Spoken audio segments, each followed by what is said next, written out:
Oh, hey there. So, it looks like we haven't done very much, unless you've been paying attention. And then you're like, in 28 minutes, which is, I guess, whatever that is, 27 minutes, is it 28 plus 28, 27, so, I don't know, I'm not good with math. We have cleaned up a massive amount. Now, both these storage containers are completely emptied out. The house is completely emptied out. There's a couple things we're gonna give away, but besides that, it's done. This was like waist deep in trash all the way back, and we took out a lot of it. Now, I got to play a show tonight, and so the guys were like, we want to keep working. And I'm like, no. And they cried a little bit. So this happened to me recently. And it's, I guess, the first time I've noticed, maybe because I'm just busy with my own stuff. But somebody said, I meet a lot of interesting people in my business. And I'm like, huh.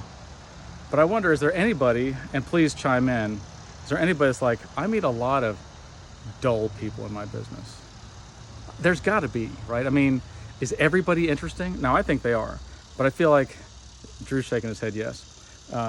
But I wonder, like, is there any business where you're like, I meet a lot of dull people. I meet a lot of people that are like unimpactful. Now that's sad. If you do, don't name them, because, you know, we're not trying to hurt anybody's feelings, but maybe encourage them to like live your life like an adventure. Now this reminds me, okay?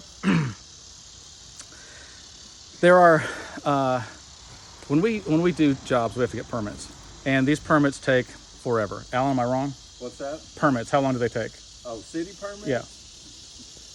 Can be a really, really, really, really long time. I've been waiting over 4 years on one, which is insanity. Now, imagine that every time you go to the grocery store, they're like, well, you got to get a driver's license for that. And you're like, well, I have a driver's license. And they're like, well, but you got to get a driver's license for this trip. And I'm like, oh, this is so painful. And so here's my suggestion. There are people, I understand, that do bad jobs. There are also inspectors, like home inspectors, the home buyer, like the homeowner, all kinds of people that are double checking that. Let's leave the government out of this. And if you got to do anything, why don't you give me a license like this? You have a license for construction adventure, because we know that even though you don't know what your plan is, it's going to be good when it's done. I could get one of those licenses. If it costs, I don't know, what's a good price? $3. I would definitely pay it. Or $3, I would pay that. I think I paid enough in taxes. I'm kind of over it. At this point, yeah, I'm over it.